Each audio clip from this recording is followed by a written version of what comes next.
MP है MLA से दरखास्त करता हूँ प्रधानमंत्री से, उस MP को पहले 1 साल के लिए ले न भेजें, ग्लेशियर में भेजें। सैनिकों ने पहले ही बोला कि हम पैसे के नहीं आए, हम अपने स्टेटस सिंबल के लिए आए, जो हमारी समानता है हमें वो समानता दीजिए, हमें पैसा नहीं चाहिए। देखिए हम इस समय जंतर मंतर पर मौजूद है और आज आप यहाँ पर जंतर मंतर का जो है नज़ारा आप देखिए, यहाँ पर पूर्व सैनिक जो है अपनी पेंशन को लेकर के यहाँ पे काफ़ी दिनों पे जंतर मंतर पर धरना प्रदर्शन कर रहे हैं, लेकिन आज जो है ये सभी पूर्व सैनिक यहाँ पर एकत्रित हुए हैं। जितने भी भारत में पूर्व सैनिक हैं वो सब यहाँ पर एकत्रित हुए। चलिए हम बात करते हैं इनसे, आखिर क्या वजह है, क्यों सरकार इनकी जो पेंशन की मांग है जो ये लगातार यहाँ पर कर रहे हैं जंतर मंतर पाके, सरकार इनकी मांग को क्यों नहीं सुन रही। तो चलिए हम जानते हैं पूर्व सैनिकों से। क्या नाम है सर आपका? मेरा नाम कैप्टन इंदर सिंह पंजेरी है। जी सर।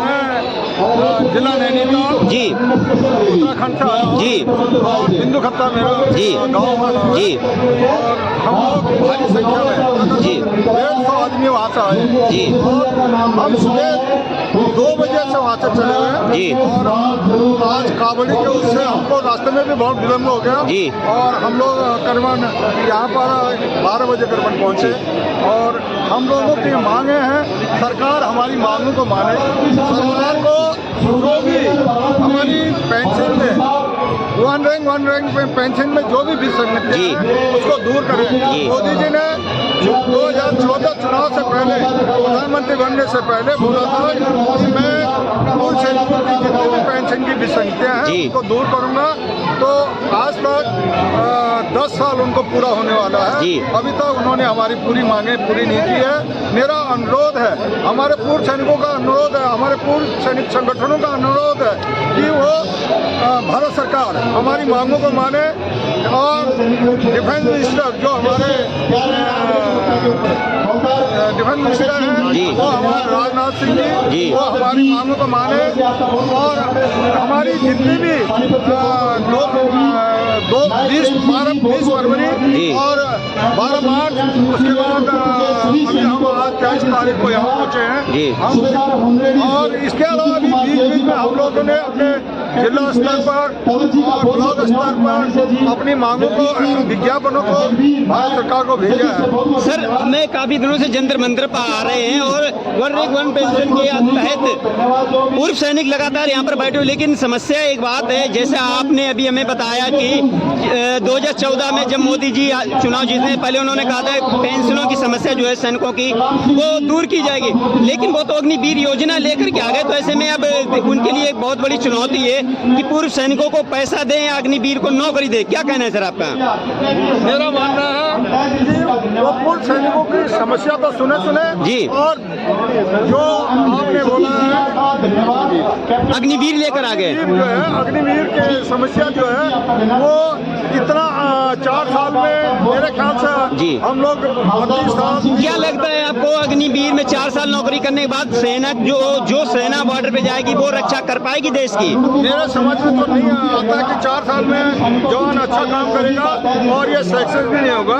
सरकार को उनको पक्का कम से कम 17 साल जो आज एक सिपाही रिटायर आता है इतना तो करना ही पड़ेगा और सबको पेंशन पड़ेगा, तब ये आदमी वहाँ दिल खोल के नौकरी करेगा। अपने जान हथेली देख कर कोई भी जवान अपने घर बार को छोड़ करके नौकरी करता है, क्योंकि वो सोचता है कि अगर मैं चले भी गया तो मेरा परिवार मेरा घर वो सब कुछ सुरक्षित रहेगा और सरकार उनकी मांगों को पूरा करेगा।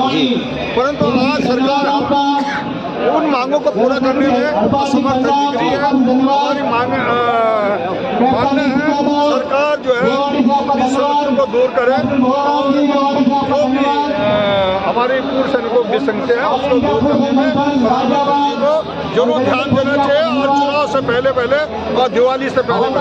क्या लग रहा है सर इस बार जो चुनाव जैसे जैसे 2024 का नजदीक आता चला जा रहा है वैसे ही वैसे सैनिकों की जो मांग है वो लगातार तेज होती जा रही, क्या कहना है आपका सर?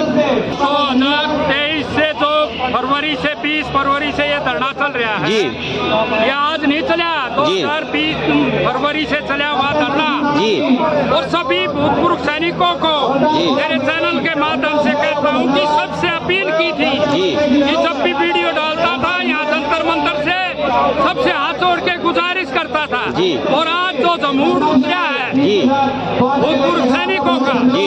मैं इनका सबका धन्यवाद करता हूँ हाथ जी। जोड़ के। और अपील है प्रधानमंत्री से, भाई अपनी जो भी है संगतियां हमारी, एक चाइना पे बैठा हुआ सैनिक जी, उसको कौवा भी नहीं बैठता वहाँ जी, वहाँ सैनिक रहता है जी, और उन्होंने हमारे साथ इतनी संगतियां कर दी जी। जो उस हाउस में बैठकर रक्षा मंत्री में जी, जो रक्षा मंत्री के साथ सचिव बैठे हैं IPS अफसर, जी। उन मोदी से कहूँ प्रधानमंत्री से कि उसकी 2 साल की ट्रेनिंग करवा दे लेगी, जी, ग्लेशियर में भेज उनको ताकि हमारी यहाँ गलतियां ना करे। इतने MP हैं MLA से जी। दरखास्त करता हूँ प्रधानमंत्री से, उस MP को पहले 1 साल के लिए ले में भेजें, जी। ग्लेशियर में भेजें जी। और उसको ये पता लगे। एक बार रक्षा मंत्री मुलायम सिंह था, जी। उसको जनरल साहब ले में लेके गया था, जी। वो बोला मेरे को मारने के लिए ले आए होंगे। ठीक है, वहाँ कल्चर इतना ठंडा है, जी। 0 माइनस से भी नीचे रहता जी। है और उस कल्चर को देखते हुए हमारे भाई का हाथ कट जाए जी। तो उसको संगतियां 60,000 रुपये में निपटा दे। जी। एक अफसर का हाथ कट जाए उसको 2.5 लाख रुपये में निपटा दे। जी। ये गलतियां हैं जो कि हमारी विधवा 11-12 हजार रुपये में पेंशन लेती है जी। और उनकी विधवा 2.5 लाख रुपये। जी, यह खाई हिंदुस्तान की सबसे कहते हैं कि एक देश एक विधान एक पार्लियामेंट, हमारे लिए 2 कानून क्यों? तो यही तो सवाल है कि नेताओं को पेंशन और सैनिकों को पेंशन क्यों नहीं? इन नेताओं से गुजारिश करता हूँ जो भी नेता बने ना, उनकी पेंशन 1 कर देनी चाहिए। या पीठ थपथपाते हैं पार्लियामेंट के अंदर, अपना चाहे कोई भाजपा का हो, चाहे आम आदमी पार्टी का हो, चाहे कांग्रेस का हो, वो सब अपने भत्ते तैयार कर लेते हैं। उनकी सुख सुविधा इतनी बहुत है कि बॉर्डर पर भेजो 1 साल के लिए, उस MP को, उस MLA को ये पता लग जाए रक्षा कैसे होती है। और यहाँ लड़के भेजो जो MP बने, अपने पुत्र को भेजो उधर, ये पता लग जाएगा ठंड क्या चीज होती है और दुख क्या चीज होता है। यही नेता अग्निवीर लेकर के आ गए हैं से बॉर्डर के लिए। क्या लग रहा है आपको 4 साल की योजना काम करेगी? ये 4 साल की कोई योजना काम नहीं करेगी। 4 साल में तो प्याता सैनिक बनता है, एक यूनिट में जाता है तो वो 4 साल तक किटली हाथ में रहती है और सुबह पोथा हाथ में रहता है, तब जाकर वो सिपाही बनता है और उसकी ट्रेनिंग करवाई जाती है 4 साल तक लगातार। जब तक जवान नहीं बन लेता 5 साल में जवान बनता है। ये 4 साल में निपटा देंगे।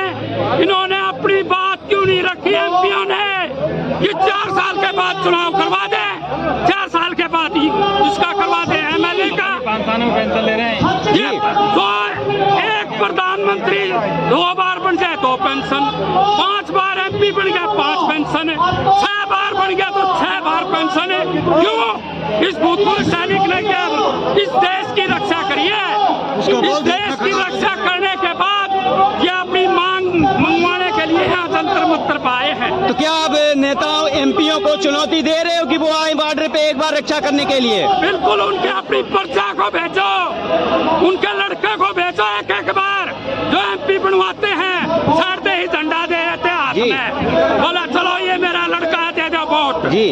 मैं अपील करता हूँ भूतपूर्व सैनिकों से कि अपनी आवाज उठाने के लिए चाहे कोई भी MP बने, जी। MLA बने, अपना बढ़ाओ, अपना चुनो, तब आपकी पार्लियामेंट में आवाज सुनाई देगी। अपना कैसे चुन लो? कैसे अपना चाहते हो? कैसे अपना बनाना चाहते हो? किस किधर MP को चुनना चाहते हो? ये बताइए आप। एक फौजी के जी, जी, एक फौजी के परिवार में 10 आदमी मान जी। के चलो, 5-7 उसके रिश्तेदार भी होंगे, उसके जी। 50 वोट होंगे, ठीक है ना? कुछ अड़ोस पड़ोस के भी हो जाते हैं। सरकार को उठाने में कोई टाइम नहीं लगता है। हम कभी एक चीज बताइए, जिस कदर नेता का बेटा नेता बन जाता है, लेकिन फौजी का बेटा नेता क्यों नहीं बन पाता है? आखिर फौजी को भी क्या चुनाव में उतरना चाहिए, पूर्व सैनिकों को उतरना चाहिए, जिससे उनकी मांग जो है वो संसद तक पहुंचे? अभी वार्ता लड़े नहीं थे, लड़ेंगे जी। सभी से भूतपूर्व सैनिकों से आप अपने क्षेत्र के अंदर जी अपना प्रतिनिधि सुनने का आह्वान करो, और इन सरकारों के जो भाजपा के हैं, चाहे बीजेपी का, चाहे आम आदमी पार्टी का, जो भी हमारी आवाज क्यों नहीं उठाते हैं पार्लियामेंट में, भूतपूर्व सैनिकों की आवाज क्यों नहीं उठाते? उस MP को हम ही को वोट देते हैं। 28 लाख आदमी हैं सैनिक, उसके साथ उसकी विधवा, बहने, भाई कितने हैं, कई करोड़ आदमी बनते हैं। इसमें क्या होता है, 140 MP के प्रभावित कर सकते हैं भूतपूर्व सैनिक। लेकिन क्या है, हमारे अंदर एकता हो जाएगी जिस दिन एक सूत्र में बन जाएंगे, उस दिन आवाज एक होगी, तो इस सारा सुख सुविधा मिल जाएगी, नहीं तो नहीं देंगे ये नेता लोग। एकता कैसे आएगी? एकता की बात बताइए, कैसे आएगी एकता? एकता जैसे आज का ये फाउंडेशन चल रहा है, आज जो आह्वान किया था हमने जंतर मंतर पे, आज हम किया है। हम इन पूरे भूतपूर्व सैनिकों का धन्यवाद करता हूँ मैं अपनी तरफ से, क्योंकि हमने यह आवाज उठाई थी 20 फरवरी से लेकर और अभी तक। ठीक है भाई, बाकी जय हिंद, जय भारत, जय किसान एकता, जय जवान एकता। सर, आखिरी सवाल आपसे, जिस कदर हमारे देश में बेरोजगारी बढ़ रही है, युवा रोडों पे घूम रहे हैं और आप अपनी पेंशन की मांग कर रहे हो, तो सरकार किसका साथ देगी? पूर्व सैनिकों का, ये जो युवा रोड पे घूम रहे हैं उसका? जो आप नौकरी करते हैं, हम पैसे के लिए नहीं आए। जी जी। कैसे आपका, कहाँ से आना हुआ आपका? मेरा नाम सार्जेंट अनिल कुमार तिवारी, मैं बिहार के जी जी प्रतिनिधित्व करता हूँ। जी। मैं आपके माध्यम से बताना चाहता हूँ कि हमारे जितने भूतपूर्व सैनिक जी काश्मीर से कन्याकुमारी से 23 तारीख को जिस ढंग से एकत्रित हुई है, आप खुद बता सकते हैं कि हमारी मांगे बिल्कुल सही है। जी। हम क्यों यहाँ पे एकत्रित हैं? क्योंकि हमें जो है ना, चीफ जस्टिस से 3 रिटायर जजेज हैं जी, उनके अध्यक्षता में हमारी जितनी भी मांगे हैं इसको जांच करा ली जाए, अगर सही है तो कृपया जता से हमें दिया जाए। पहली बात। दूसरी बात ये मैं बताना चाहता हूँ कि आज जो पार्लियामेंट मेंबर्स हैं, जो संसद सदस्य हैं, लोक सदन या राज्य सदन या MLA, एक बार इलेक्शन लड़ते हैं, ये मुश्किल से या जो भी है, ये 5 साल भी जॉब नहीं करते, इनको एक पेंशन हो जाता है। इस तरीके से ये 20 साल में 4 अगर इलेक्शन लड़ते हैं और चारों बार का इनको जो है ना पेंशन मिलता है। बड़ा बताइए, न्यायपालिका इसमें चुप्पी क्यों साधी हुई है? मैं चाहता हूँ कि इनकी जो बढ़ोतरी है, इनके लिए जो है ना, एक रिटायर्ड जजों की कमेटी, जो रिटायर्ड कमेटी है, वो जो है अपॉइंटमेंट करके इनको एक जितना बढ़ना चाहिए, बढ़ाना चाहिए, उतना बढ़ाए। ये नहीं है कि अपनी मांग को मन माने ढंग से पार्लियामेंट में बात करो और उसी दिन से पेंशन लागू हो जाता है, और हमें हमारी पेंशन देने में 4 साल लग जाते हैं। ऐसी सरकारों को डूब मरनी चाहिए। अरे, आपको नौकरी पाने के लिए भी तो सड़कों पे सालों दौड़ लगानी पड़ती है, इनको कहाँ दौड़ लगानी पड़ती है? अरे ये बताइए, नौकरी पाने के लिए हम अगर रिटायर हुए हैं तो हमारे बदले में सरकार देती क्यों नहीं है? और हमें इन्होंने रिटायर क्यों किया? जैसे CRPF BSF के जवान 60 साल तक नौकरी करते हैं, वैसे हमारे आर्मी, एयरफोर्स और नेवी के जवानों को 60 साल तक सेवा में क्यों?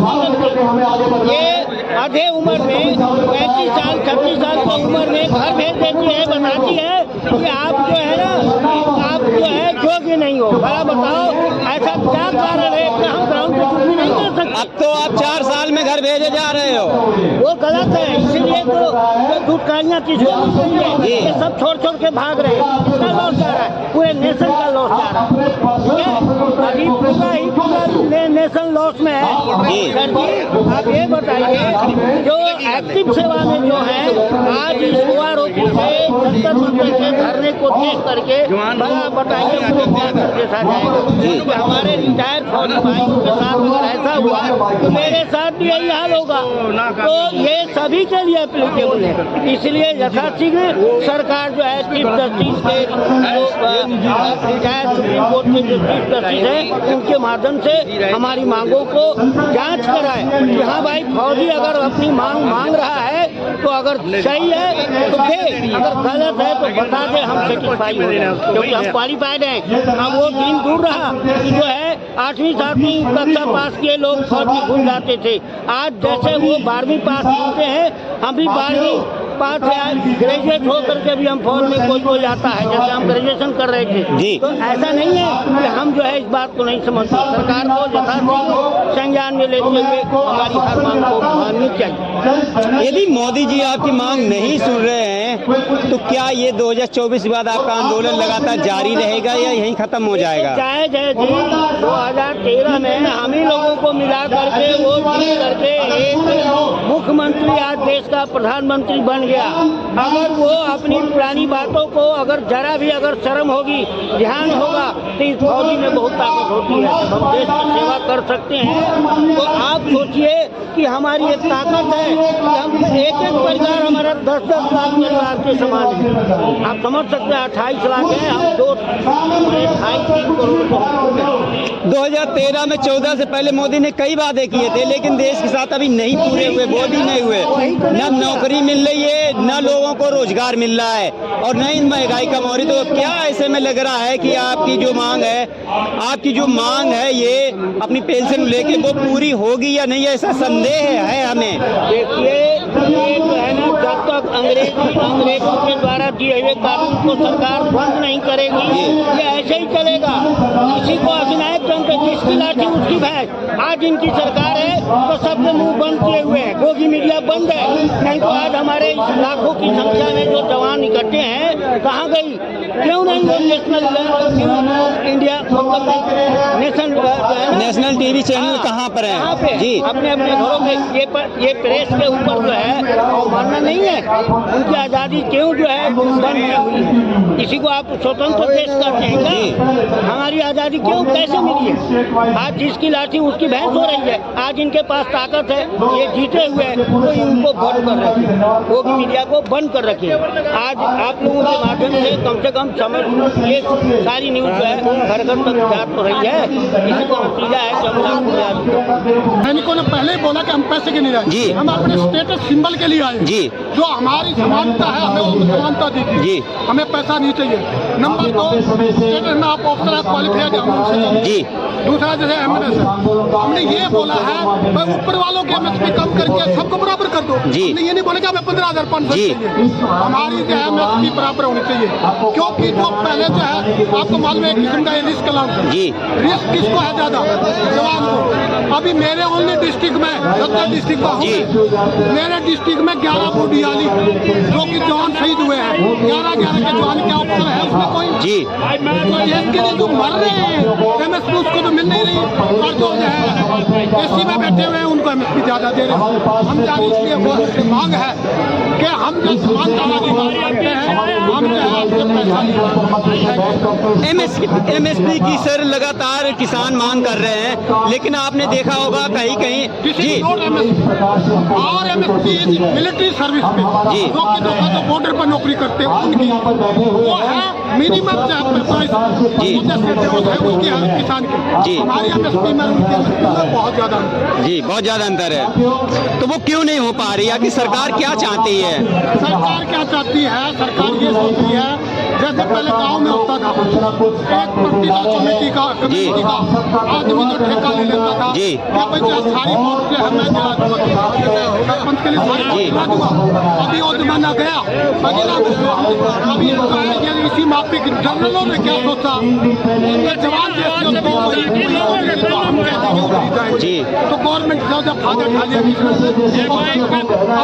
अभी हमने क्लियर कर दिया है। अभी आप देख सकते हो कोई भी अफसर अगर रैली करके दिखा दो तो मैं नीचे निकल जाता हूँ। वो रैलियाँ भी हमारी करवाई हुई जवान जैसे मगर रैली नहीं हो सकती।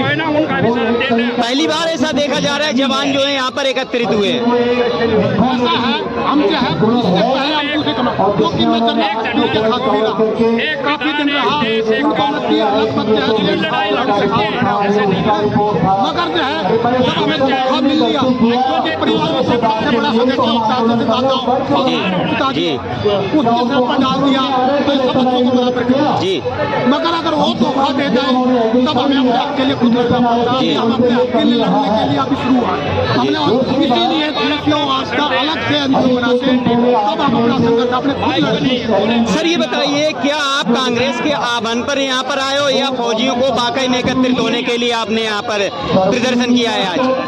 आज हम जो है 20 तारीख से लगे हुए हैं। 20 तारीख से है, मेरा नाम है कैप्टन राजेंद्र कुमार, पहले भी मेरे वीडियो आते रहे, हरों भी आए जी। तो मेरा क्या है, आज जो है 20 तारीख को सही में मेरा आपको मालूम है, तो सेकंड में फिर से फरवरी में किया, आपको मालूम है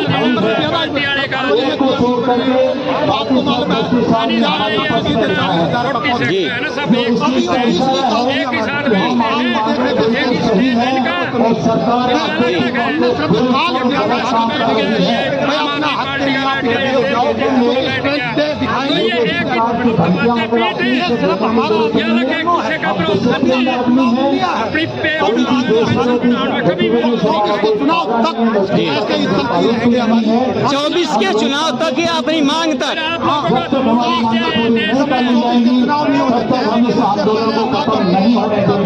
यदि 24 के चुनाव तक आपकी मांग ना सुनेगी तो उसके बाद आपका आंदोलन ठप हो जाएगा। जी गवर्नमेंट का विरोध करेंगे जी। अभी हम गवर्नमेंट का विरोध नहीं कर रहे हैं ताकि गवर्नमेंट जी जी जी मगर अगर ये गवर्नमेंट जो है तो 2024 ठीक है। क्या कहना है सर आपका, जिस कदर सैनिक जो है बॉर्डर पर अपना घर परिवार छोड़कर बॉर्डर पर ड्यूटी करता है और नेता आराम से मौज से एसी में रहते हैं, नेताओं को पेंशन मिलती है लेकिन जवान की जो पेंशन है वो बंद कर दी गई, क्या कहना है? जिस कदर आप धरना प्रदर्शन दे रहे हो अपनी मांग को लेकर के, क्या सरकार सुनेगी आपकी मांग? देखिए, सबसे पहले जी आपका जी कोरस दिया है जी जी जहाँ तक अनोमलीज की बात है, पेंशन और भत्तों की बात है, पूर्व सैनिकों की बात है, वीरांगनाओं की बात है, 7 लाख प्लस वीरांगनाएं हैं, 10,000 रुपये 11,000 में जी कर रही है। एक बिजली बोर्ड में जी हरियाणा के बिजली बोर्ड होता है, एक लाइनमैन के जी पद पे कर्मचारी भगवान ने डेथ हो गई जी वो 52 साल के उनको 6 साल तक तो पूरी पेंशन जी तनख्वाह मिलती है जी उसके बाद 25,000 रुपया उसका पेंशन पूरी जी और सैनिक यदि कोई 15-20 साल नौकरी करता है, खुदा ने कहा था उसके साथ अनहोनी हो जाए तो उसकी घरवाली को, वीरांगना को, जिसको 2 या 3 बच्चे होते हैं, उनको 9 से 11,000 रुपये में गुजारा करना। ये इतना बड़ा अन्याय है जो पिछले 70 सालों से फौजियों के साथ हो रहा है। MSP चाहे वो हम जब सर्विस में थे ये लागू हुआ, हमने भी कहा था, एक सूबेदार मेजर के पद से मैं रिटायर्ड हूँ, जिम्मेवारी के साथ कह रहा हूँ कि हमने कहा था कि इसको बढ़ाया जाए, लेकिन वो ऐसे थे आप बोल नहीं सकते थे। आज हम आप प्रजातंत्र में हमें अधिकार है, आप सैनिक हैं, हम ये कह रहे हैं कि हमारे साथ पिछले 50 साल से अन्याय हुआ, जितने भी पे कमीशन हैं सभी के सभी में हमारे साथ अन्याय हुआ है। 7th पे कमीशन में एक MC होता है, एक हवलदार होता है, 3,000 रुपये उसका बेसिक इनकम दिया, 8,000 रुपये लाख सूबेदार जो अफसर होता है उसका 8,000 रुपये बेसिक इनकम, लेकिन वो कहीं नहीं कि क्या करा, कोई रीजन नहीं है, कोई कुछ मर्जी आए। एक बहुत ही निचले स्तर का कोई अधिकारी, निचले स्तर का अधिकारी अपनी इच्छा से कर देता है और उसको फाइनल कर देता है। मैं एक और भी बात कहना चाहता हूँ, हमारे टॉप ऑर्डर के अधिकारी मैं उनको भी कहना चाहता हूँ, यदि आप लोग भी अपना ड्यूटी निभाओ तो आज ये हालत वीरांगनाओं की नहीं होती, पूर्व सैनिकों की नहीं होती, इनके साथ इतना अन्याय नहीं होता। आज एक कर्नल साहब को OROP 5 लाख 4 और 5 लाख का एरियर मिल रहा है, एक सूबेदार मेजर को 1 रुपया नहीं मिल रहा। ये कौन सा न्याय है? मैं सरकार से आह्वान करता हूँ, मोदी जी से, प्रधानमंत्री जी से प्रार्थना करता हूँ, हम उनके भगत हैं, बाकी इस चीज़ को संभालो, ध्यान दीजिएगा। इन्हीं फौजियों ने रेवाड़ी में जो है उसका मैं दुख सकता हूँ, मैं उसमें भागीदार था, वहाँ भी हमने देखा था, आज भी हम देख रहे हैं। हुआ जो 65,000 करोड़ रुपये कहाँ गया? 73 से 75,000 करोड़ रुपया नीचे वालों का कम करके ऊपर वालों को दे दिया गया है। इसके लिए कौन जिम्मेवार है? हम सरकार से पूछना चाहते हैं, सरकार से मांग भी करते हैं, जितनी भी अनोमलीज है, जितनी भी हमारे साथ अन्याय हुआ है, एक नए लेटर निकाले मिनिमम पेनल कोड के तहत आपकी पेंशन बंद कर दी जाएगी। तो कौन सा कोड है जो आदमी वालों को नहीं? सर ये बताइए, जनरल VK सिंह, एक मिनट, जनरल VK सिंह सांसद रह चुके हैं और हैं भी, उन्होंने पार्लियामेंट में कभी फौजियों की पेंशन के लिए आवाज क्यों नहीं उठाई? देखिए, ये आपकी बात आप ही नहीं कह रहे हैं, पूर्व सैनिक 97% सैनिकों में ये भावना है। क्या इस टाइप की बातें कोई भी सीनियर टॉप का अधिकारी जो हमारे आर्मी से फोन करते हैं, एक ने भी कहीं किसी पेपर में नहीं डाला, बाकी इनके साथ अन्याय हुआ है अनोमलीज के लिए, वो इनको ठीक होना चाहिए। कोई उदाहरण देना चाहूँगा,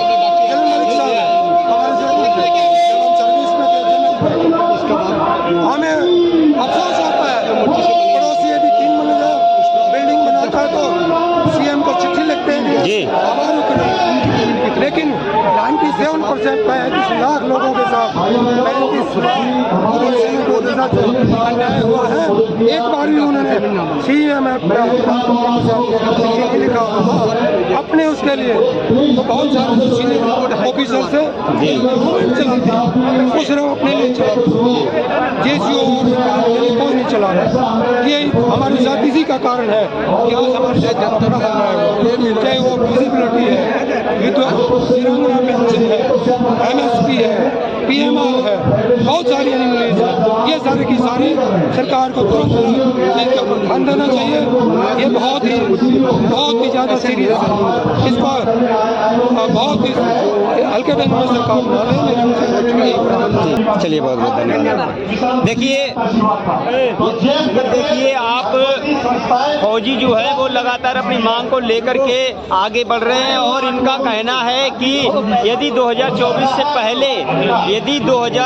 से पहले मोदी जी ने इनकी मांगें पूरी नहीं की तो ये पूरे देश में ऐसे ही अपने मांग को लेकर के पूरे मैं धन्यवाद करता हूँ हमारे मास्टर जी साहब जी आए हैं, फौजी जो और 4 बस लेके आए हैं, मानना है और यहाँ पर कहना है कि हम अपनी जो हमारे वादा किया था मोदी जी ने 2014 में कि आपको सबसे पहले तो हमारे सबसे गुजर जाएगी, तो उसी के तहत आप देखिए यहाँ पर साहब यहाँ पर बैठे हुए हैं, जो है वो मैं इनके दर्द स्पर्श करते हुए जुलाई को